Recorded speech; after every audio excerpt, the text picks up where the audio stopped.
Gliding through the shadows came the walker in the night. The warriors slept, all except one, and this man kept an unblinking watch. He waited, pent heart swelling with anger against his foe. From off the moorland's misting fells came Grendel stalking. Dacer off moor under Misleotham Grendel gongan. He moved through the dark, saw with perfect clearness the gold-panelled hall, mead drinking place of men.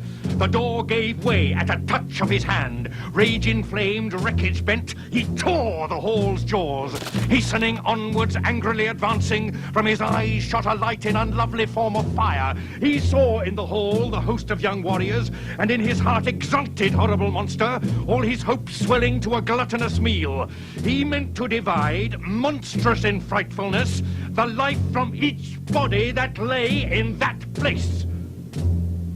As a first step, he set his greedy hand on a sleeping soldier, savagely tore him, gnashed at his bone joints, bolted huge gobbets, sucked at his veins, and had soon eaten all of the man to his fingers and feet.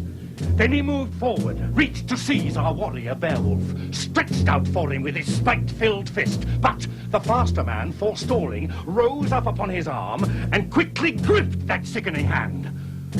The upholder of evils immediately knew he had not met on Middle-earth's acres with any other man of a harder hand grasp. He strained to be off. He ailed for his darkness, his company of devils and his den beneath the mere.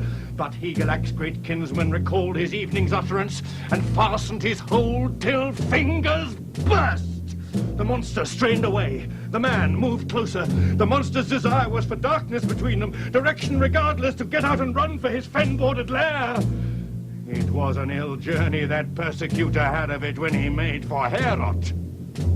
Fear entered the Danes as they heard through the side wall the grisly plaint of the enemy of God, the sobs of the damned one bewailing his pain. The Geats leapt up to defend their great prince. They were ignorant then that no sword on earth, not the truest of steel, could touch their assailant, for every sword edge and weapon of victory he had blunted by wizardry. It was then that this monster, moved by spite against our race, found in the end flesh and bone were to fail him, for Hygelac's great kinsman, stout-hearted warrior, had him fast by the hand, and hateful to each was the breath of the other. A rip in the giant flesh frame showed then. Shoulder muscles sprang apart, a snapping of tendons, bone locks burst. The arm of the demon was severed from his side, and Grendel flew, death-sick, to his joyless den, where he knew that the end of his life was in sight. Beowulf had cleansed Heorot, saved the hall from persecution. As a signal to all, the hero hung the hand, the arm and torn off shoulder, the entire limb, Grendel's whole grip beneath the soaring roof.